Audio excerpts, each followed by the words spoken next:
companies have more money to invest, more money to pay back to their shareholders.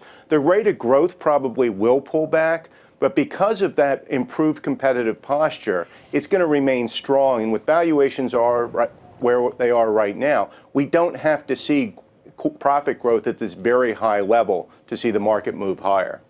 Well, what won't be as good? Where are you going to see? Why do you say it won't be? Maybe the growth can't be as good, but we can certainly. I don't see why we wouldn't match some of the levels that we're seeing right now. But I guess growth is important too. But the sugar high, the notion that this was a front-end stimulus that's going to peter out. We keep hearing it on this show that 2019 we're going back to 2%. 2020 we could be 2% or lower. Why is that a given? Why can't we grow quicker, Brad, if the deregulation stays and the new tax structure stays? It's not a given that we're going to go back to 2%. So I disagree with that. When I say that growth is going to slow, that doesn't mean it's going back to 2 necessarily. I think we're going to see 3 this year. And as I said, you do have the competitive boost. You do have more money in companies' pockets. You have more money in the average person's pockets.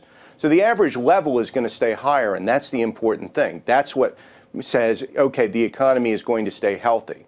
But it'll grow a little bit less year on year. And that's actually okay because we can't sustain, growth at the levels we have for a while. We're already close to full employment. We're close to a full economy. So we need it to slow down a little bit, but not too much. And that's where we are. John, where are you on the prospects for the stock market growing and the economy and corporate profits growing?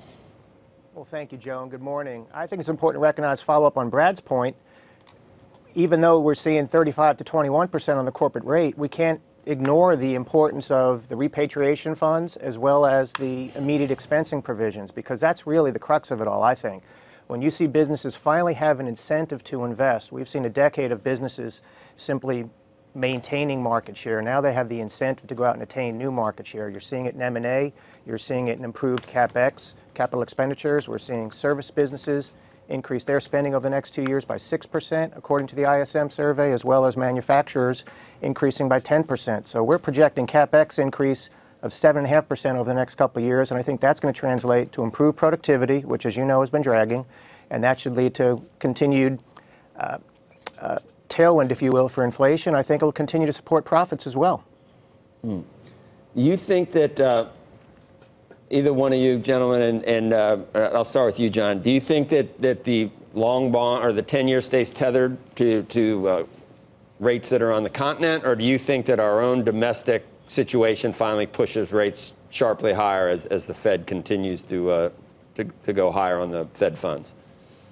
Yeah, I think Jay Powell and the rest of the Fed has an unusual dynamic given the rate differentials between the U.S. and other sovereigns. We've seen major, as you know, quintupling of central bank balance sheets. So in spite of any deficit concern, in spite of any increased issuance, there's still a bid for us, in spite of us, quite frankly. If you think about the relative differentials and valuations, you can get a handful of percentage points, handful of basis points on the JGB, maybe 30 basis points on the Bund, and you can get 280, 285 on the 10-year. I think there's still going to be a bid for us.